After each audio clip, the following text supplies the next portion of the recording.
بەڵێ زانایانی جێنۆساید پرۆژە بریاریان داناوە بە یاخوددانان بە جێنۆسایدی کورد پەسەند کردووە. دەمانوێت بزانین کاریگەریەکانی چی دەبێت و جگەلەوە دوای ئەم بڕیارە عێراق دەبێت چۆن مامەڵە لەگەڵ ئەم بڕیارە بکات، هەرێمی کوردستان دەبێت داوای چی بکات.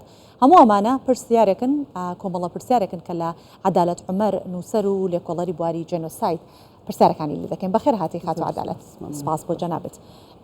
پەسەندکردنی پرۆژە بڕیارێکی وا کە جێنۆسایدی کوردە لەلایەن کۆمەڵەی نێودەوڵەتی زانانی جێنۆساید با بڵێن ئێستا چ کاریگەریەکی ئەبێت؟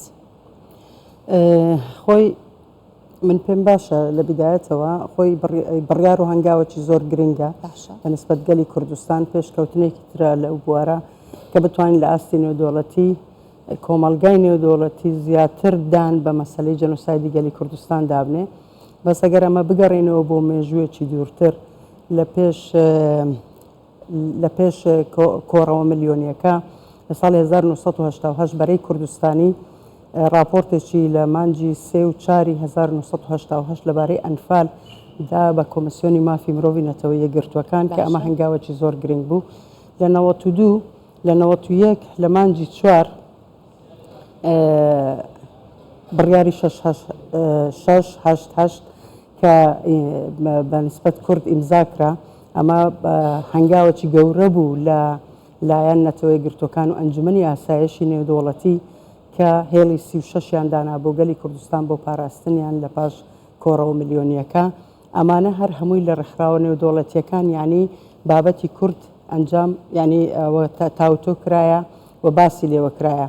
ئەگەر ئێمە بگەڕێنەوە بۆ ئەوەی کە ڕێکخراوی هیومان ڕایتس وۆچ لە ساڵی 92 راپۆرتێکی تێر و تەسەلی لەسەر جێنۆسایدی کوردستان ئەنجامدا بە تایبەتی لەسەر شاڵاوەکانی ئەنفال و دواتر لە کتابێک بە قەبارەیەکی گەورە لە بەناوی کوردستان جێنۆساید لە کوردستانی عێراق ئەنجام درا. یعنی ئەمە یەکەم جار نییە کە کورد هەنگاوی ناوە بۆ کۆمەلگای نێودەوڵەتی لەسەر ئەم بابەتانەوە. لە ئاستی نێودەوڵەتیش هەموو زۆر لە پارلەمانەکانی دنیا وەکو نۆروێژ، هۆلەندا، بریتانیا، کەنەدا و زۆر جیهاتی تر توانیتیان جێنۆسایدی کوردستان بە یان لە پەرلەمانیان دام بە جێنۆسایدی گەلی کوردستان دابنێن. بەڵام ئەم هەنگاوەی کە ئێستاش لە گۆڕەیە لە دوای ڕووخانی ڕژێمی بەعسیش لە نەتەوەی یەکگرتووەکان ئەو کاتێک کە کاک دیندار زێباری لە ژنێف بوو، ئێمە لە سەنتەری ئەنفال لەگەڵ وەزارەتی مافی مرۆڤی کوردستان لە نەتەوەی یەکگرتووەکان چەندین شاهدمان بۆ ئەم بابەتە ناردووە بۆ دەگا ئەندریاز مافرۆماتیس سەرۆکی کۆمسیۆنی مافی مرۆڤ دانیشتوونە شاهدمان ناردێ لە مانجی 4 لە کۆبوونەوەی ژمارە 6. هەموو ئەمانە کراوە، هەموو ئەمانە کراوە. ئەم هەنگاوەی کە ئێستا لە دوای ئەگەری فەیلەکان حساب بکەین جێنۆسایدی فەیلەکان 43 ساڵی لێ بەسەر چووە، ینی و بارزانیەکان دواتر ئەنفال و هەڵەبجە دواتر کۆڕەوە ملیۆنیەکە هەنگاوەکی زۆر گرنگە بە نسبەت گەلی کوردستان لەبەرەوەی ئەو ڕێکخراوە زانایانی نێودەوڵەتی لە ماوەی ئەو ساڵی ڕابردوو کە حکوومەتی هەرێمی کوردستان و کابینەی نوێم دەستی خستە سەرەوەی کە لەگەڵ لە ڕێگای وەزارەت شەهیدان و سنتەری کەیجیلۆبی بتوانن ئەم کارە بکەن لە دنیای دەرەوە لەگەڵ زانایانی جێنۆساید هەنگاوی زۆر هاوێژرا و هەموو بوون لە کوردستان پاڵپشتی ئەم بابەتیان کرد کەسانێکی زۆر هەنە لێکۆڵەکەواتە ئێستا چاوەکانە چێتە سەر عێراق. با بزانین دوای ئەم بڕیارە عێراق ئەبێت چۆن لەگەڵ ئەم پرسە مامەڵە بکات بە تایبەتی لەگەڵ کەسوباری ئەوانەی کە جێنۆساید کراون. خۆی عێراق دانی نایە بە جێنۆسایدی گەلی کوردستان لە ڕێگای دادگای باڵای تاوانەکانی عێراق. ئێمە لە دوای پرۆسەی ئازادی عێراق ئەو دادگایە کە دامەزرا کەیسەکانی کورد 4 کەیسی جێنۆسایدی هەیە لە دادگای باڵای تاوانەکان کە دانی پێدانرایە. فەیلی و ئەنفال و هەڵەبجە پارلەمان و حکوومەتیش پەسەندی کردیا، ئی بارزانیەکان هەتاکو ئێستا پارلەمان و حکوومەت پەسەندی نەکردووە ئەم دانانە. بەڵام عێراق خۆی ئەم شتانە پشتگوێ دەخات، یعنی نازانم بە کوردی و بە کورتی دەتوانین بڵێن خۆی لە جێلی دەدات لەسەر ئەم بابەتە. ئەم هەنگاوانە هەنگاوەکی زۆر گرنگە، هەنگاوەکی لەوەی گرنگتر ڕێکخراوی جێنۆساید وۆچ پاڵپشتی ئەم ڕێزۆلوشنەی کوردی کردیە کە ڕێکخراوی زانایانی جەنۆساید پەسەندی کردیا. ئاخر ڕێکخراوی جەنۆساید وۆچکەیە گریگۆری ئوستانتۆن سەرۆکی دەستگایەکەیە زانایەکی عالەمیە لە بواری جەنۆساید 90 مؤسسەی جیهانی لەناو ڕێکخراوەکەی وی ئەندامن. یعنی کە ئەو پاڵپشتی لە جەنۆسایدی گەلی کوردستان بکات لە دوای ئەو ڕێزەلوشنە، یعنی کەواتە 90 مؤسسەی جیهانی تر پاڵپشتی ئەم بابەتیان کردیا. عێراق دەبی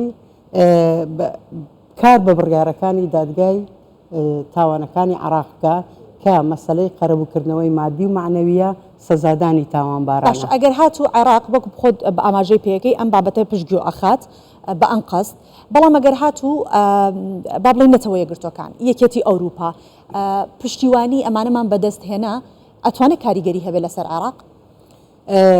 هەر هەنگاوەکی نێودوڵەتی عێراق ملزەمتر دەکات کە دان بەم بابەتانە دابدرێت.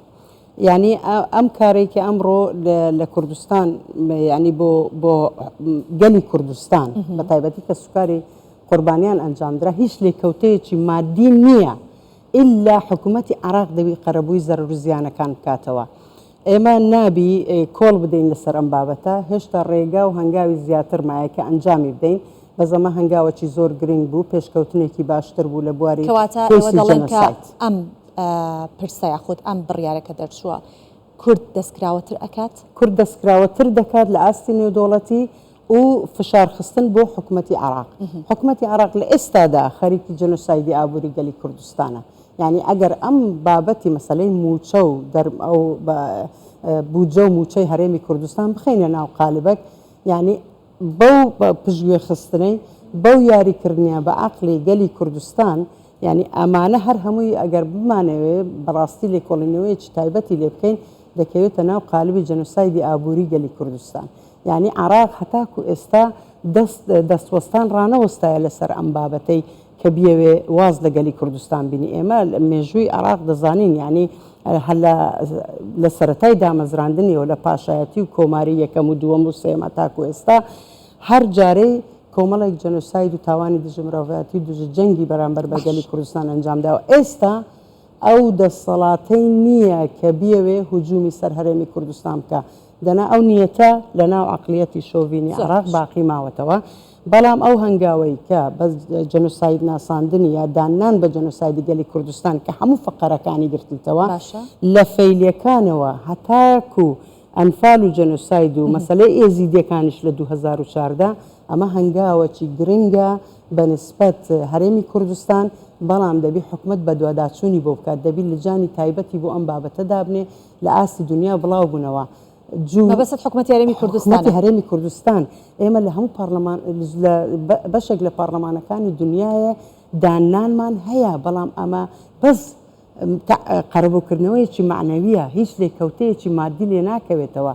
دەبی کار بکرێ بۆ ئەوە، دەبی حکوومەتی هەرێمی کوردستان خێرایی چونکە باسی لەواکەیت قەرەبووکردنەوەی معنەویە. بۆ نمونە گەڕاندنەوەی ڕووفاتی ئەنفالکراوەکان ئەم پرۆژە بڕیارە کارێک ئەکات کە خێراتر گەڕاندنەوەی ڕووفاتی ئەنفالکراوەکان بگەڕێتەوە بەلای کەس و کاریان و بۆ زێدی خۆیان. ئەمە قەنەعەتی حکوومەتی عێراقەت. یاسای گۆڕە بە کۆمەڵەکان هەیە، زۆر بە کورتی و بە کوردی. یاسای گۆڕە بە کۆمەڵەکان لێ ناگەڕێ هەرێمی کوردستان دەستێوەردام کە هەتا حکوومەتی عێراق بەو کارە هەڵنەستێ بەڕێوەبەرایەتی پاراستنی و هەڵدانەوەی گۆڕە بە کۆمەڵەکان لە عێراق. حکوومەتی هەرێمی کوردستان دەبی لە لجنەکانی دانوستان جگە لە بودجە و موچە دەبی کار بکات بۆ مەسەلەی جەنۆساید لە هەرێمی، یعنی دەبی لە خاڵە سەرەکیەکان بێ. مەسەڵەن کە دەڵێن بودجە و موچە و نەوت، دەبی جەنۆساید و بابەتی 140 لە سەردێڕەکان بێ، دەبی ئەم بابەتانە ئیسارە بکرێت لەسەر ئەم بابەتە. دەنا ئێمە دەڵێن 182,000 کەسمان ئەنفال کراوە و 8,000 بارزانی، نێزیکەی 20,000 فەیلی، هەتاکو ئێستا ئێمە نێزیکەی 3 إلى 4,000 گۆڕی بە کۆمەڵمان تەرممان هێناوەتەوە کوردستان. ئەمن پێم وایە دەبی هەموو لایەک کار بکەن بۆ ئەو بابەتەی کە حکوومەتی عێراق بێتە سەر ئەو نەمەتەی کە بتوانێت قەرەبووی مادی و معنەوی خەڵک بکاتەوە لە مهمترین قەرەب و معنەویەکانیش بێژگە لە مەسلەی گۆڕە بە کۆمەڵەکان ئەو سەربازگانەی کە لە گورسەلمان هەیە لە تۆپزاوا هەیە لە نزارکە هەیە ئەمانە دەوی بکرێتە منومنتی جەنۆسایدی گەلی کوردستان لەبەرەوەی تاوانە چیرۆکی زۆری تێدا ئێمە سپاس دەکەین خات و عەدالەت عومەر کاتمان زۆر کەم بەدەستەوەما نووسەر و لێکۆڵەری بواری جەنۆساید کە لەگەڵمان بوویت و وەڵامدەری پرسیارەکان بیت سپاس دەکەم سەرچاو ڕێستەیە.